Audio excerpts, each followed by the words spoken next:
The war in Ukraine continues with full intensity. July 26th, 2026. Watch this carefully. A soldier spotted, tracked, struck, then the next one. Then the one after that. No variation in the pattern. Different faces, different terrain, same drone, same outcome. This is what the front looks like right now, not in moments of dramatic battle, but in this. One operator, finding one soldier at a time, all day, every day. What you're about to see is a single shift's work. One Russian soldier, one FPV drone, face to face on the road. The drone keeps closing in, the soldier keeps backing away. Eyes locked on it, knowing the moment he turns his back, it moves. Weapon in hand, but no ammunition left to use it. Minutes of this, step by step backwards, watching every small adjustment the drone makes. When the drone finally commits to the strike, he does the only thing left, hurls the rifle at it like a bat. The explosion that follows is close enough that it doesn't matter. Hiding along a riverbank, counting on the terrain for cover, the drone finds him before the plan holds. A heavy payload closes in fast, no way out once it arrives.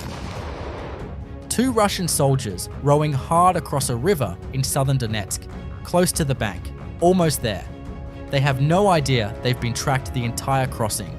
An FPV drone closes in just as they're about to step ashore. After all that rowing, all that distance covered, they never make it out of the boat.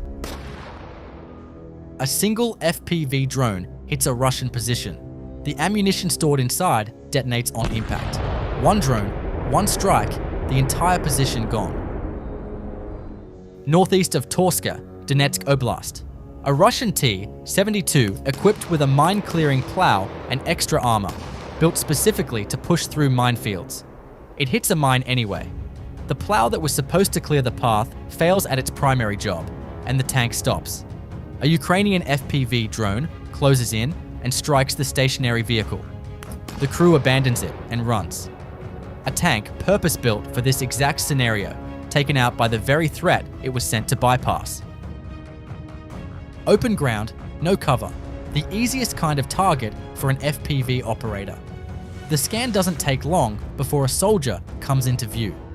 He spots the drone early and opens fire. A reasonable response, but hitting something this small and fast moving towards you is nearly impossible. The shots keep missing. The drone doesn't. Ukraine's 208th Kherson anti-aircraft missile brigade taking down two Russian jet-powered Shahed drones in under a minute. Portable air defense systems. Two operators. Two intercepts back-to-back. Coordinated, fast, precise.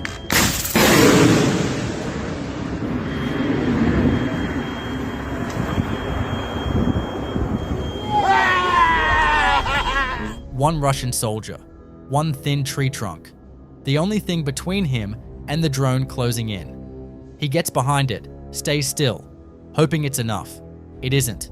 Completely exposed on this front, with nothing that actually holds up. Ukraine's Phoenix unit intercepting a Russian van carrying infantry in the Pokrovsk direction. A vehicle full of soldiers that never reaches its destination. One of the rarer moments captured on this front. A female Russian soldier using a tree as cover against an incoming drone. The drone keeps closing in. She holds position until the last moment, then brakes and runs. The drone detonates close enough that the shrapnel covers the distance before she does. She doesn't get clear in time. A Russian armored personnel carrier moving toward the Sumy region, caught before it reaches the border. Multiple drone strikes hit the vehicle in quick succession. The crew bails out and runs. But the priority here isn't the crew, it's the vehicle. An APC that can no longer move troops or supplies is one less asset available to Russian forces in this sector. It burns where it stopped.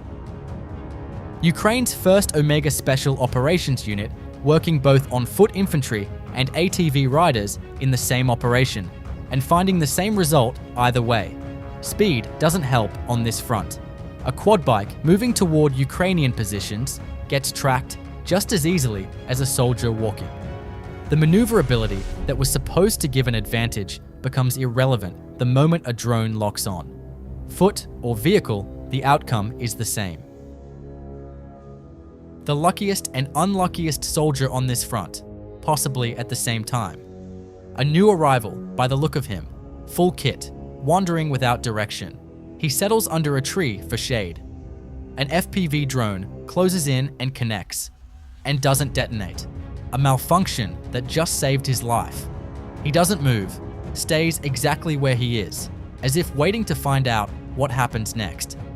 A second drone arrives and answers that question. Ukrainian MiG-29 pilots delivering AASM hammer strikes on Russian positions in Tyotkino. A personnel base hit directly, and a drone operator position struck for the second time. Same target, same result. Nearly invisible in the grass and undergrowth. But the reconnaissance operator finds him anyway. An FPV drone is already on its way with a heavy payload. No time to rest in the shade, no moment that feels safe on this front. The drone reaches him before he realizes he's been spotted. Ukrainian MiG-29 pilots delivering 2 precision-guided bomb strikes on a building occupied by Russian forces and their ammunition supply in the east. Part of the structure gone in a single pass. A single soldier on the road, exhausted, moving alone, no visible objective. This is what a lot of this front actually looks like. Not coordinated assaults, not organized units. Individual soldiers wandering, cut off from supply, cut off from each other. Whether it's attrition, poor command, or both, the result is the same. Out here alone, with nothing protecting them from what's already watching. Signum Battalion working through the Lyman direction. A UAZ spotted moving through a town center, followed, struck. A Neva moving confidently under camouflage netting. The netting doesn't help. A motorbike outside town, heavily loaded, chased down. Then a Bukanka moving along the road. The drone enters through the door before it detonates. The van burns. 4 vehicles, 1 operation, same result for each one. Whatever Russia was moving through this sector today, none of it arrived. 6 more Wildberries warehouses. 1 week, 1 campaign. Locations now spread from Moscow to Krasnodar to St. Petersburg to occupied Crimea. Russia started this war expecting its rear to stay untouched. A week of strikes on a single retail logistics network has made that assumption look increasingly fragile. Whatever Wildberries was moving through these facilities, military or civilian, the infrastructure connecting Russia's interior is now visibly under pressure. And Ukraine isn't done. The list of locations keeps growing. Ukraine's 19th Special Purpose Center, deploying anti-tank mines and bombs from drones onto Russian soldiers and positions in Kostiantynivka. Dropping mines by drone is more than a delivery method. It lets Ukraine mine routes and positions without exposing any soldiers, placing obstacles exactly where reconnaissance shows Russian forces are moving. A minefield laid by drone in minutes, in locations that would take ground troops hours to reach safely. Then the bombs follow. Motorbikes have become Russia's default solution to a problem that keeps getting worse. Armored vehicles are too exposed, too expensive to lose, and running short. Motorbikes are cheap, fast, and harder to spot from a distance. The trade-off is everything else. No armor, no protection, no cover for the rider. For a drone operator, a motorbike in open terrain is one of the simplest intercepts on this front. Fast enough to cover ground, not fast enough to outrun what's already tracking it. Russia keeps sending them. Ukraine keeps stopping them. A Russian mobile air defense group covering logistics routes in the Dobropilya direction, heavy machine guns, anti-drone weapons mounted on vehicles, all aimed upward.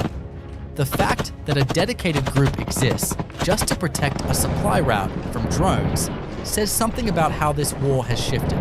Russian soldiers on this front spend more time trying to counter drones than engaging Ukrainian troops directly. This is what that looks like in practice. A Russian ground robotic complex, a remotely operated weapons platform Russia rarely deploys to the front, precisely because losing one is costly. These systems are designed to reduce crew exposure by keeping soldiers away from the actual firing position. Ukraine's Apache unit finds this one anyway. The ones that do make it to the front line keep not making it back. What you just watched is happening every single day. Soldiers rowing across rivers, hiding behind thin trees, wandering without direction, found every time. As of today, July 26th, day 1614 of this war, Russia's total combat losses are approaching the 1.5 million mark, with 1,440 more added in the last 24 hours. Russia bombarded Kiev again overnight with ballistic missiles. On the front line, Kostiantynivka remains contested. Russian infiltrations continue, but ISW assesses no operational breakthrough, with Ukrainian forces holding positions and counterattacking. At Pokrovsk, pressure continues with no decisive Russian advance. Meanwhile, 6 Wildberries logistics hubs hit across Russia this week, from Moscow Oblast to St. Petersburg to Crimea. Kazakhstan's president publicly called for a ceasefire today, a signal that even Russia's traditional partners are growing uncomfortable with the direction of this war. Russia keeps sending men forward, Ukraine keeps finding them. Drop a comment. When Russia's own neighbors start calling for it to stop, what does that tell us?